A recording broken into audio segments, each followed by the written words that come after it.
them, understand them, and then describe them so that my audience, my live audiences, my blog audiences, my video audiences can actually get out, listen, understand what the services are, get a good sense of what the service is, what it does, how they might be able to use it, and then hopefully they'll say, okay, this actually solves a real interesting problem for me. I'm going to take that service, I'm going to actually use it and build a tool, a business, a utility, an application with that service. I've been working at Amazon since 2002. Came on board at the very, very beginning of our web services effort when we put some very simple XML and SOAP web services around our product catalog. Before coming to Amazon, I spent some time at Microsoft. I have a degree in computer science from American University in 1985, and also earned a degree in communications and digital media just earlier this year from the University of Washington. So as an evangelist, I do a lot of public speaking. I also write the AWS blog. I've been writing that since 2004, and I've written about 1,600 posts for that blog. I have a little video show called the AWS Report. I interview our team leaders and our developers and our customers to get a sense of what they're doing with cloud computing and web services. And a few years ago, I wrote a book called Host Your Website in the Cloud to show you how to use the web services to build your own applications. So, got a couple firsts for me tonight. I've never presented a Mac. I've never not had a system while I present. And I've never actually used remote control. So bear with me while I learn all these brand new technologies here. So this trip is actually kind of an extension of a trip I took earlier this year. Earlier this year, I wanted to make had this goal of speaking at a lot of user groups. And I had this kind of nice gap in my calendar in the spring of the year. And I started emailing user groups all across the US, and I said, if I could come to your city on such and such a day, could you set up a user group meeting for me? I drew a map all the way across the country, and I picked out a whole bunch of cities. Ended up driving across the entire US in 20 days. I drove 5,550 miles and spoke at 14 different user groups along the way. I made this a cloud-powered trip. What do I mean by cloud-powered? My cloud-powered trip meant I found a number of different tools and sites and applications that were all running on AWS, and I used these things to actually help me to plan and execute my trip. I used Foursquare to check in. I used Yelp to find places to eat and to get my clothes cleaned and so forth. I used Dropbox to share files. I hosted my trip website on Amazon S3. I got sponsorship from Redline Hotels. It happens that they run their website and their mobile business on our cloud. I used Contour Video. This is a little high-precision video camera, high-def video camera. They store all the video in Amazon S3 and process it all on EC2. I used an app called Waze on my cell phone to do all my navigation from city to city. That's on EC2. Then a company called Mapbox put together a nice dynamic website for me to actually track my route from city to city. So this road trip was such a great success, and I actually blogged about it each day as I went along, that my colleagues in Singapore said, let's actually try to replicate this a little bit in miniature for Southeast Asia. So I spoke at an AWS user group in Singapore last night. I'm here in KL today. I'm going back up to Singapore for our AWS Summit. It'll take place on Thursday. Friday, I'm heading to Manila to speak at AWS user group in Manila. So just 3 cities here so far, but kind of the miniature version of my AWS road trip. And that website is actually awsroadtrip.com. I've been blogging this current trip as well, if you want to kind of follow along as I go. Just ask a question. How many of you are current AWS users?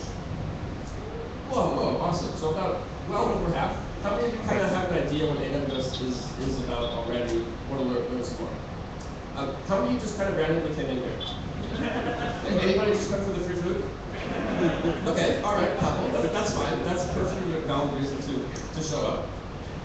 Please stop, interrupt, ask me lots and lots and lots of questions. I find as I travel the world that different kinds of groups and different kind of audiences, some are really happy to just jump up and interrupt the speaker. Others try to be really, really respectful and say, well, the speaker's kind of like the teacher at the university, and I would never interrupt my teacher, so I'm not going to interrupt the speaker. Please stop, raise your hand, interrupt me, ask me lots and lots of questions. I will not take offense. In fact, I will, if nobody has any questions, I'm going to wonder if you're actually even listening to me. So please stop, interrupt, ask me lots and lots of questions. I really, really love speaking to user groups. I find user groups have the most motivated guests. People come to user groups because they want to learn, they want to learn about something new, they want to connect with some people, maybe share a bit of their expertise. People come because they genuinely want to I find it great because I'm trying to have a really in-depth discussion. And I can present, we can talk, I can actually see all your faces as I talk. So ask a lot of questions, we can dive deep, we can go deep into technology, do not be shy. Please feel free to tweet and take photos and so forth. I do have some AWS stickers here for you. And we brought some lean startup books as well. We did a project with Eric Reese a couple months ago. We still got a couple of his books. And just don't forget, ask me lots and lots of questions as we go on. I'm very jet lagged. If I fall asleep while I'm standing here, that's because you didn't ask me enough questions. So please go ahead and do that. Okay, so when we launched the AWS project back around 2003, 2004, we had to really figure out what is our business, what are we going to do, what's our mission. So after a lot of investigation, a lot of thought, we came up with this mission statement. Our goal was to enable businesses and developers to web services, which we're now calling the cloud, the term cloud didn't exist back then, to build scalable, sophisticated applications. So this is our mission statement. This is something we still pay a lot of attention to. Every quarter when our team meets, the whole team gets together, we review this to make sure the whole team actually understands, make sure we're all on the same page, make sure we actually all understand what it is we're doing, what we're pursuing. And the way that we think about it, our goal, we think of a lot of what you need to do to put an application online. We call this the undifferentiated heavy lifting. So what do I mean by that? Undifferentiated heavy lifting, this is all the stuff you simply need to do before you can really do the unique value-added part of your business. So this might be getting real estate, building data centers, arranging for power, for cooling, buying racks, buying servers, networking hardware, installing operating systems and databases, worrying about physical security, network security, patching, scaling, implementing fault tolerance, backups, recovery, all the stuff you absolutely have to do in order to run a web application. However, you need to do it perfectly just to get started. No one actually says, you guys have a really awesome application running on a phone because your data set is really, really awesome looking. Nobody cares about those things beneath the surface, but you have to do them really, really, really well in order to succeed.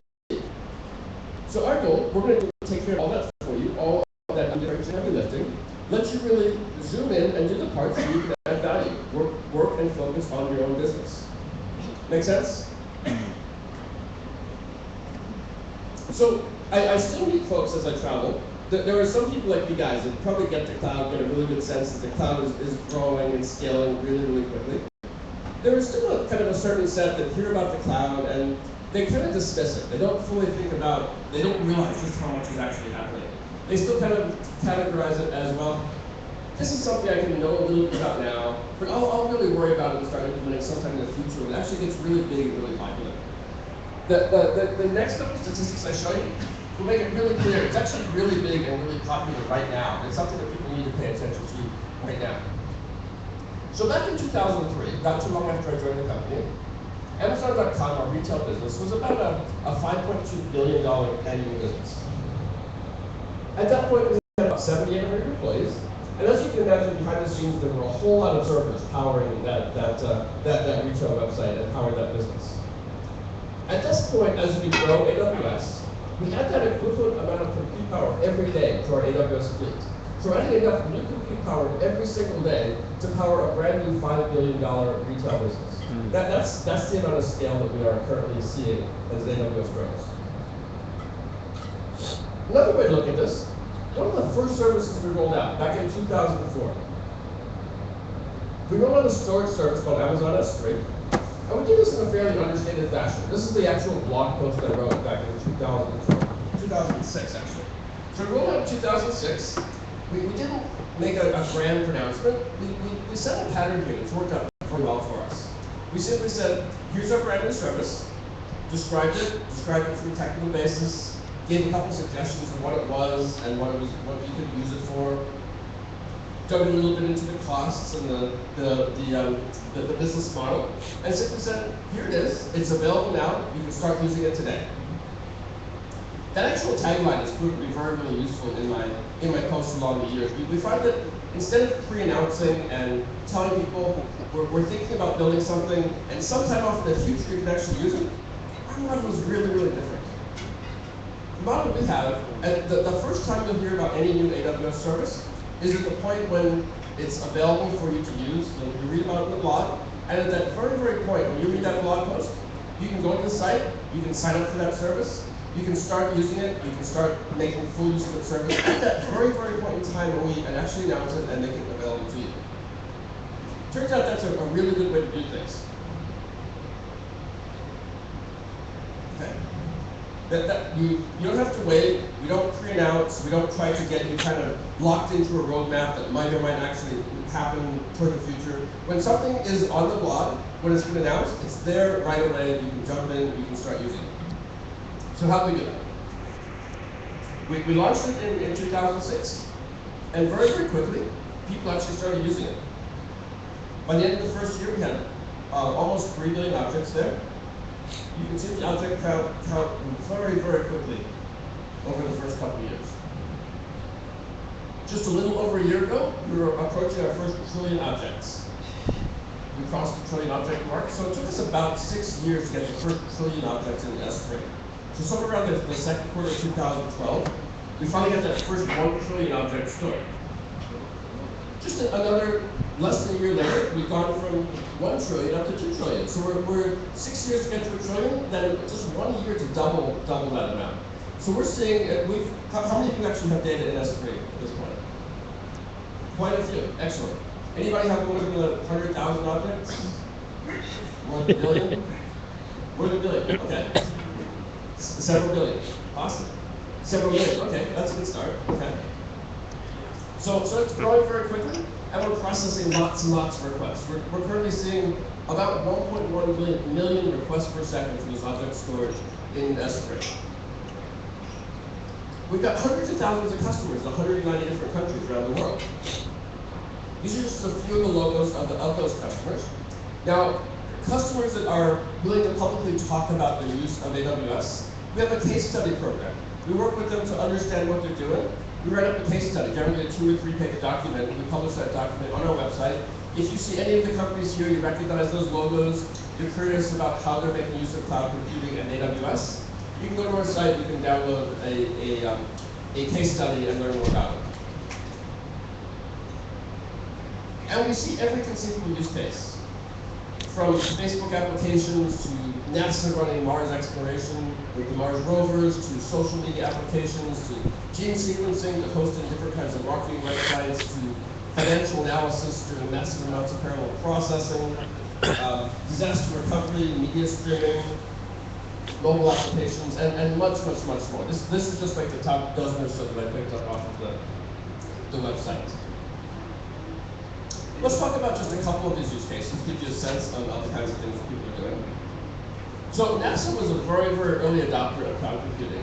And when NASA decided that they were going to use the cloud, they said, we need to use this in actual mission-critical ways. We're not going to really learn anything about the cloud if we simply experiment with it in our labs. We're going to do a tiny bit of testing, but then we're actually going to bet the success of some of our missions on cloud computing. So one of the crucial things that NASA has to do every day with their Mars rovers, they need to actually download the data from the Mars rovers, the digital telemetry data, and all the pictures. They can actually process all that data, and they can do things like they have 2 cameras at the same phone for 2 different origins, and they can actually take those 2 images, generate one stereographic 3D picture from that. It takes a lot of compute power to do that, and they actually need to do it very, very quickly. It turns out that the way that they communicate with the Mars rovers, they only have a 2-hour time span to do that each day. That's represented by this entire horizontal line. Okay? So in their old model, before they had cloud computing, they would actually, that red line represents the fact that most of their 2-hour time window was taken up by image processing. They would do all that image processing as a sequential process. They had that very, very short time left. They had just 15 minutes at the end of that process to look at all the data, look at the images, and decide for the next 24-hour period, where would we like to steer the Mars rover for its next set of mission objectives, okay? They then said, let's parallel process. Instead of launching just one server, let's launch several hundred servers at a time, process all those images in parallel. By doing so, they were able to expand the decision window. Instead of 15 minutes to make decisions, 105 minutes. So they're able to make much better decisions. Much more time to look at the pictures, analyze the data, decide where they'd like to go next. All right, another great one. the Obama for America campaign. So last year we had the presidential elections in the US. President Obama, of course, said, I'd like to get reelected. And the team he put together to actually make that happen decided we're going to actually host that entire website, the entire election campaign, we're going to run that in the cloud on AWS.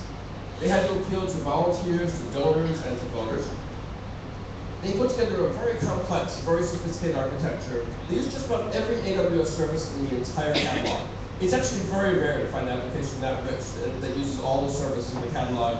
These guys managed to do that. They built 200 separate applications. They had internal APIs to support these different applications. And just an example of the diversity of the uses, they used 12 different kinds of structured storage. They used MySQL, they used Postgres, they used SQL Server. They used multiple different NoSQL databases, MongoDB, and Hadoop, and Vertica, and LevelDB, SQLDB, and DynamoDB, and they used Amazon S3 for object storage.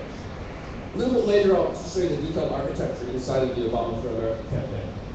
You get an appreciation for just how rich and how complex it actually is. The button says, what's the right button? There we go. All right, let me talk a little bit about some of the ways that you can interact with AWS. At the very, very starting point, you can simply decide to learn all about it. You can learn how to use the various APIs, learn the different architectures you can implement. Once you've done that, you can then use that knowledge to start building applications. If you're a software developer, you might want to then distribute those applications in the AWS Marketplace, basically our online store for applications running in the cloud. You might join one of our partner programs. If you're an independent software vendor, we have a partner program for you. If you're a solution provider, if you provide solutions, you do consulting services in the cloud for others, or build custom applications, we have a different partner program that's specifically tailored to you there.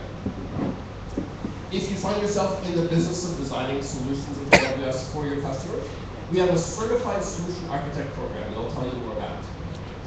We have an annual conference called AWS reInvent we run in Las Vegas. And also, last but not least, we're doing a lot of hiring. We have jobs on the AWS team in lots and lots of different locations around the world. I'll tell you just a bit about that as well. So let me tell you about our certification program. The idea here, the need that we're addressing, is that there are a lot of folks out there who spend some time learning AWS, and they're out there building solutions for their customers. Now, these people who've done this learning, they call themselves solution architects. Those folks and the customer, the customers want to know, are these people up to speed? Are they kind of meeting the bar for having enough in the way of knowledge and skills and experience to really do a good job of architecting applications in the cloud? So we put together an exam, and if you pass that exam, you earn a special certification. You get to call yourself an AWS Certified Solution Architect at the associate level. We plan to add additional levels over time at the professional and the master level. We're also going to add other kinds of certifications as both a system operator and a developer. So these are in-person exams. What you do is you register online to take the exam, and then we have a partner that has 750 testing centers all around the world. And you register, you go in person to take the test. It's a multiple choice set of questions. There's between about 50 and 80 questions on the test. If you take that test and if you pass it, you then get to use the Certified Solution Architect logo in your business cards and your marketing materials. If you go to aws.amazon.com/certification, you can learn more about that program.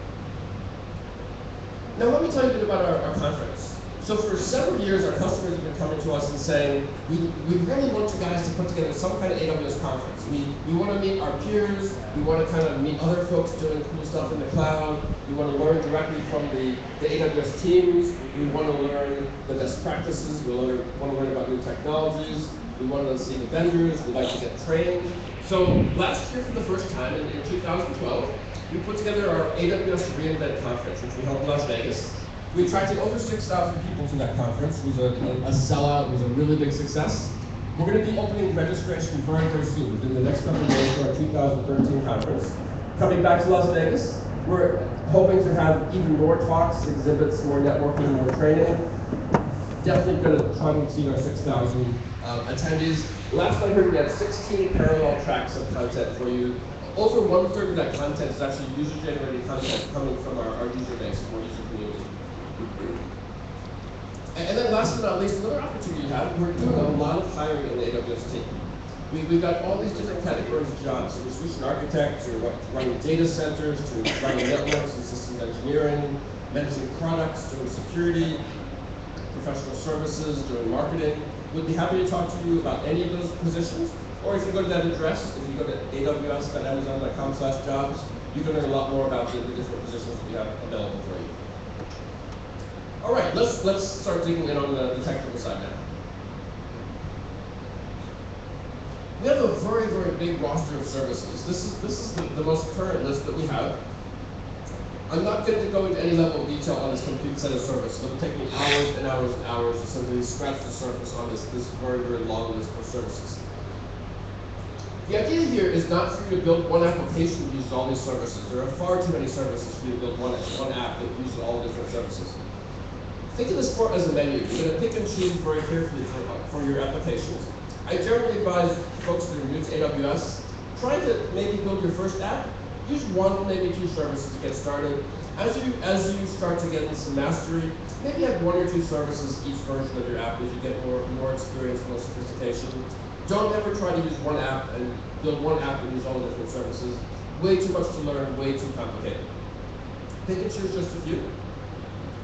A really, really important thing to know, all of these services represent the basic power of AWS. And that basic power is all accessed by means of APIs, application programming interfaces. So at the very, very base level, what that means, you can write code to access any of the functions in any of these different services. You can launch an EC2 instance, you can create elastic IP addresses, you can create a Hadoop cluster, you can allocate IP addresses, you can set DNS entries, you can create storage buckets, create virtual networks, create message queues. All those operations at the fundamental level that you approach the cloud are all programmable operations. Generally, you're not going to make those deep web service calls yourself. You might either use a software development kit and write some code in a higher level language. You might choose to use command line tools. You might use our management tools or management tools built by third parties. But when you dive all the way to the bottom, you're simply making web service requests to the AWS cloud. Let's talk a little bit about geography. So one kind of common cloud myth, and I still run into this from time to time. I had a meeting today actually ran into this. There's this kind of myth that people have when they hear about the cloud, they think that they somehow lose a little bit of control of their data. Their biggest concern that most people have is, where is my data stored and where is it processed? So the myth is basically you kind of take your data, you set it up in the cloud, it kind of goes here, there, and everywhere. Nobody quite knows where it is. That is not the case. The case with AWS, you have full control of where your data is stored, where your data is processed. We have 9 separate regions, as we call them, located in different parts of the world. As you can see, there are currently 3 locations in and around Asia. We have Singapore, we have Tokyo, we have Australia. We have 1 location in Europe and Ireland. We have 4 locations in the US. We have 1 on the East Coast and 3 on the West Coast. And then we have 1 in South America, in Brazil. When you choose to use AWS, you're going to choose a particular region to operate in. All of your storage, all your processing is always going to happen within that region. We're never going to copy your data from region to region. We're never going to migrate processing from region to region. Those are operations you can do, but those are always things you would initiate. So if you decide that you want to process your data in let's say, in Singapore, that's great. Keep all your data stored in Singapore. Then you then want to address the market in South America. You can copy your data, copy your applications over to the AWS region in Brazil. That's an operation you would initiate. Question in the front there. You guys have any market? So this is our current list of regions. When we launched AWS, we only had a single region, and so we've added all these regions in just the last 7 or 8 years. We have additional regions under construction, but as part of our policy of never talking about things before the launch, I can't tell you where we're going next. In fact, I don't know the details of where we're going next, but we will undoubtedly have more regions a year from now than we currently have at this point.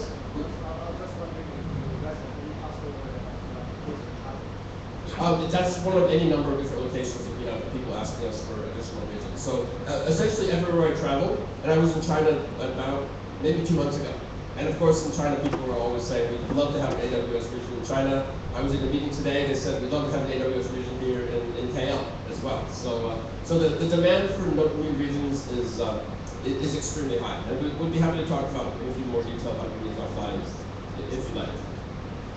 So this is our current set. We continue to add additional regions to our collection. Now these are big investments for us. You can imagine each region is actually multiple data centers. Each data center we call an AZ, an availability zone. So any individual region you go into is going to have anywhere between 2 and 5 separate availability zones. The bigger and older regions, such as the US East region, currently have 5 separate zones. Some of these zones are actually so big that a single zone might be represented by more than one data center. In fact, there are more than 10 data centers just in the US East region alone.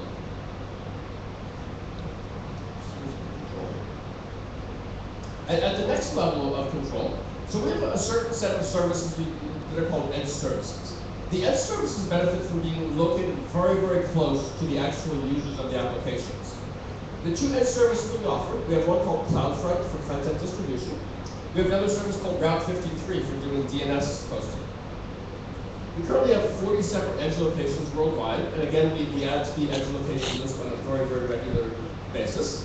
Now, with the regions, you pick and choose exactly what regions you'd like to operate in. Edge locations are a little bit different.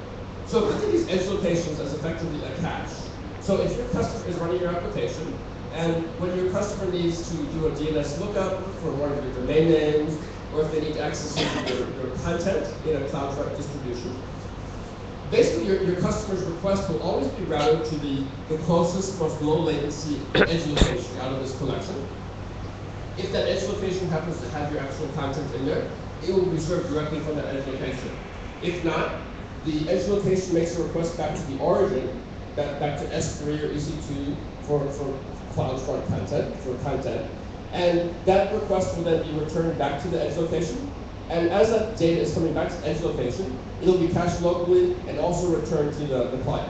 So if you have web content, if you have static web pages, dynamic web pages, style sheets, images, JavaScript, you can store all of that in S3, put a CloudFront distribution around that, and then CloudFront will take care of making sure it's as available as close to your end users as possible. Make sense? Any questions about that? You guys need to ask a few more questions. We only had one so far. A few more questions would be awesome. Well, let's start diving into a little bit to individual services. So let's start with storage with S3. So when we designed S3, the actual spec for S3 at the top level was very, very simple. The basic spec was, let's build storage for the internet. Let's make it highly durable, meaning that it can be very, very resilient in the case of any kind of hardware or software failure. And let's keep a lot of control of the objects, so it can be the private objects or public objects. So the initial design model for S3, we ended up with what we call an 11 nines of durability. So 99.999999999%. What that actually means in practice, when you work it out mathematically, and I never get tired of this statistic, if you store 10,000 objects in Amazon S3, you might actually lose one of them about every 10 million years. So this is very highly durable storage. Okay? When you put objects in S3, they're private by default, so you use that if you're using, let's say, backup files. If you choose to use S3 to host images or static websites, you would mark those objects as public, and then you all have public URLs that can be accessed that way. Relatively low latency. When you retrieve data from S3, it's going to be tens to low hundreds of milliseconds to access data. Our customers use S3 for backup, for hosting images, for hosting entire websites. And so this is the fundamental storage service of AWS. When we launched S3, it was very, very clean, very, very simple. Question?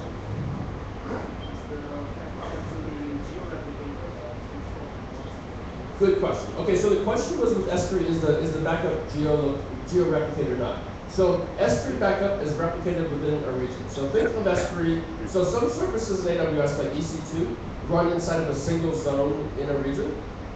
S3 runs in multiple zones spanning the single region. So when you store in S3, you're storing into an individual region of S3. So you can choose to back up your data to the Singapore S3 region or to the Tokyo S3 region, and those are all separate and distinct. So the redundancy is actually within the individual region. Now, one thing I didn't tell you about when we choose our availability zones, we make sure that each availability zone is a separate data center. It has its own physical security and network security, its own power and cooling. So if anything were to happen to one of the AZs in a region, the other AZs are still going to be up and running and available to you. We also take a lot of care with flood zones and with earthquake plates and so forth to make sure that any natural disaster that might affect one of the zones in a region is by and large going to be not going to affect the other zones in the same region for you. Does that answer your question? Okay. All right. One second.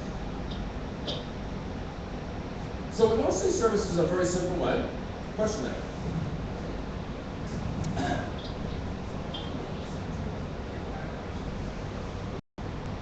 Yes, EC2 can simply make HTTP storage and retrieval requests to S3. And those are effectively internal requests that don't incur any bandwidth charge when you're working in the same region.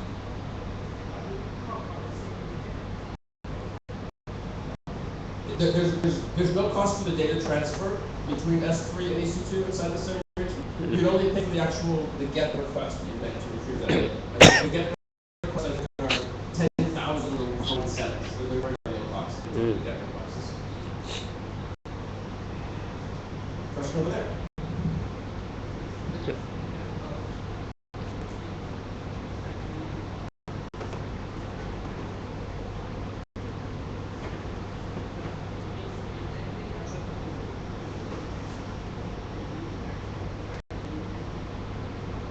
That's the design model. There's a very small amount of code that's effectively reasonable code, but we.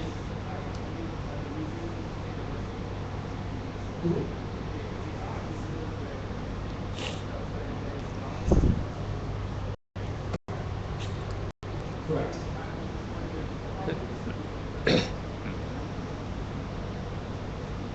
Right. So you're referring to the situation where we had a problem in one AZ, and it actually caused basic overload in other AZs in the same region. This turned out to be one of the kind of the interesting consequences of multi-AZ design. And we've done, after realizing this was going to happen, we made sure that if one AZ starts to have a problem, that we are able to not make the other ones get overloaded with additional requests. Because what was happening is that one of the AZs would disconnect or would fail, and then all the requests that went to that one were actually going to the other one, causing it to then start to get overloaded. So we found that having some throttles and some controls and some shock absorbers in the system has added to that level of resiliency.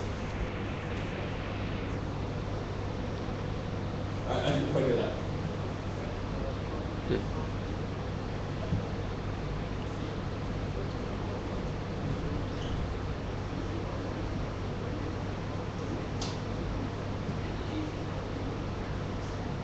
That is 100% absolutely the design goal. Now, occasionally we might fall short from that design goal, but the thing is, if we ever have something break, and if you follow our history, you'll find that the interval between serious problems has gotten longer and longer and longer over time as we learn better and better about running these services. Any time that we find any kind of a dependency between AZs, we will automatically, at the point we identify that, our next big job is always engineer that out of the system to make sure that we're not going to see any kind of an incident like that again. The vast majority of our customers are running multiple AZs in a single region. At the very, very high end of our customer list, and we're probably talking the top 3% of our customers, are building what we would call global applications or multi-region applications, where they're actually doing either kind of batching data from data transfer from region to region, or actively replicating data on a dynamic basis from region to region. We do know actually more customers would like to do that in the future. You'll probably see more features coming from us over time to make it easier to do region-to-region data replication on a more real-time kind of basis.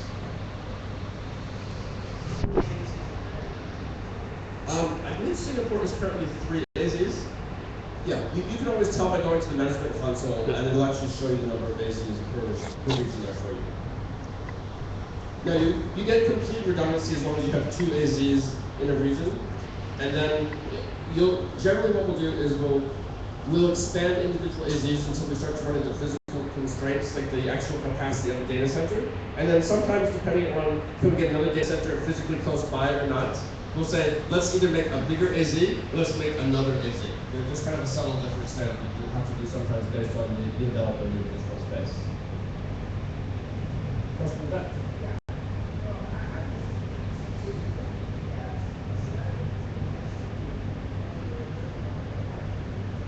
Okay, another good question. So the question is using S3 or ABS. So those are both great storage vehicles, but they're both designed for different kinds of things. So EBS is a wonderful storage solution for block-based storage, where you need to actually create a file system and rewrite individual files there. Okay, you create EBS volumes of a certain size, format as a file system, read and write files. S3 is an object system where your lowest level unit of access is either store an entire object or retrieve either a whole object or a part of that object.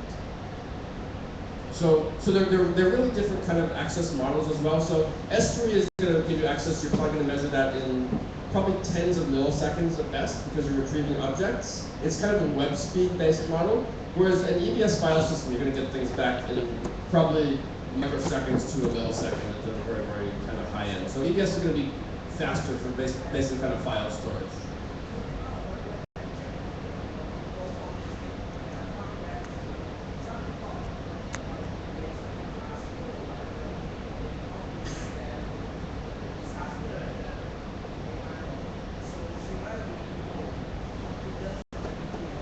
So about a year and a half ago, we actually had exactly what was the question over there. We had an EBS failure in one AZ, and that thing caused a big load on a second AZ.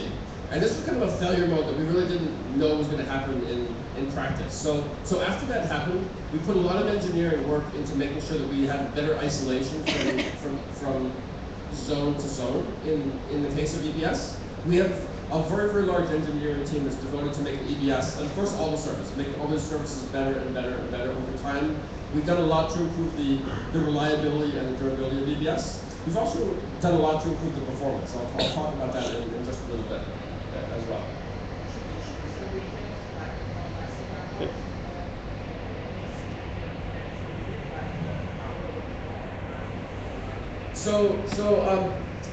Are you saying like choose newer regions versus older regions, or that's kind of an interesting myth that's floating around. So there's this kind of story going around that says the newer of an AWS region, the more modern the engineering is and the better it might be.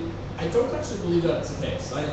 My understanding of the situation is that we're always upgrading the hardware in all of the regions, and it's always going to be essentially the same from region to region. You will see that the oldest region is the US East region. And you'll sometimes people say, wow, US East seems to have problems all the time.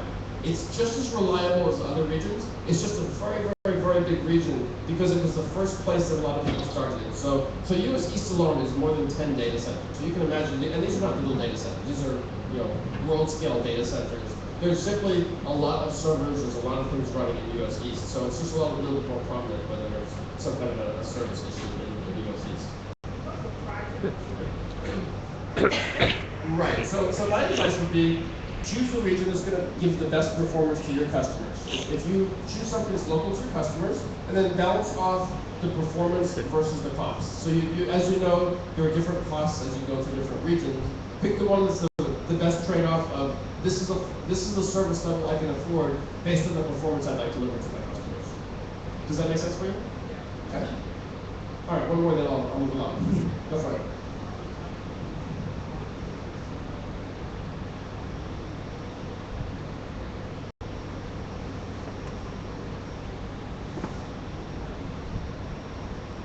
So EBS optimized is I think still being rolled out to some other regions, and there's actually some additional hardware that we deploy in the regions that it's actually implement EBS optimized. We haven't actually passed your specific request on the team. You've actually got my email address, so please email me that specific information. I'd be happy to pass that along to the team and get you a bit more input on how exactly that's working. Okay, so when we launched S3, we had to also kind of think about when you're inventing these new services. You have to invent it from a technical basis. What is the service comprised of? What does it do? Then you also need to invent the business model. How much does it cost to run? How much do we charge our customers to make sure that we can actually pay for the service, so we can continue to engineer it and make it better and keep it running? So after looking at a lot of different models, the model we came up with for S3, we charge it based on the amount of storage you can have and how long it is stored.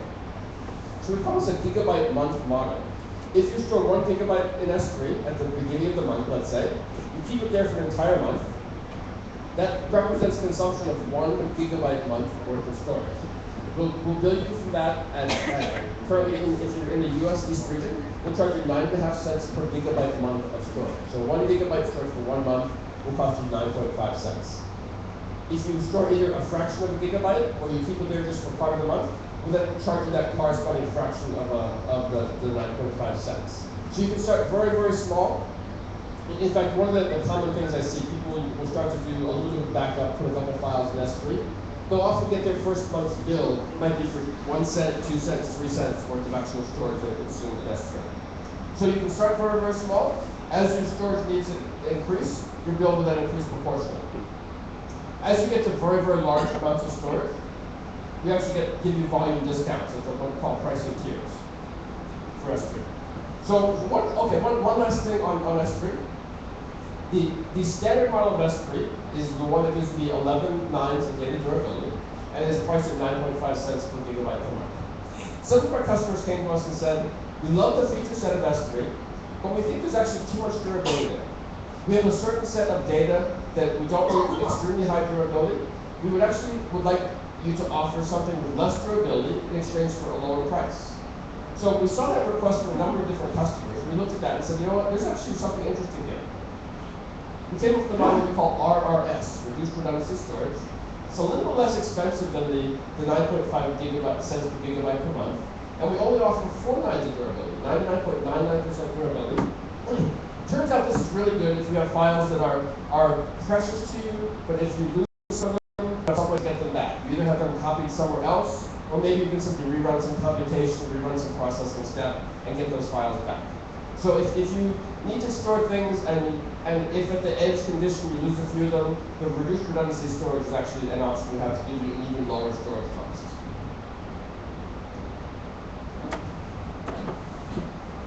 One really common use case for S3 is you can actually host an entire website inside of S3 using a feature called static website hosting.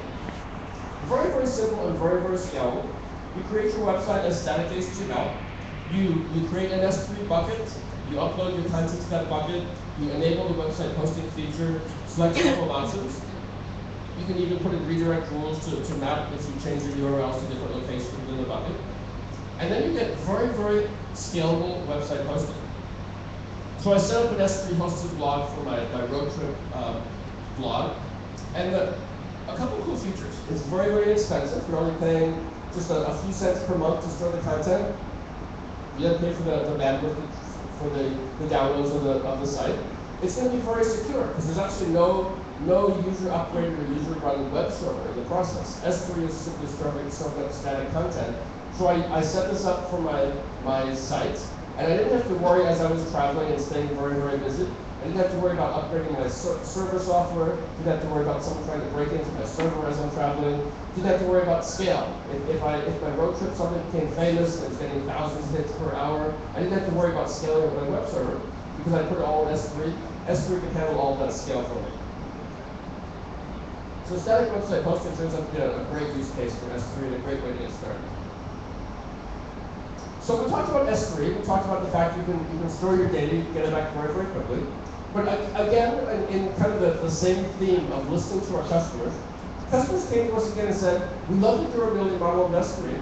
We're doing a lot of different things with it. But we have some data that we would like to store with high durability, but we actually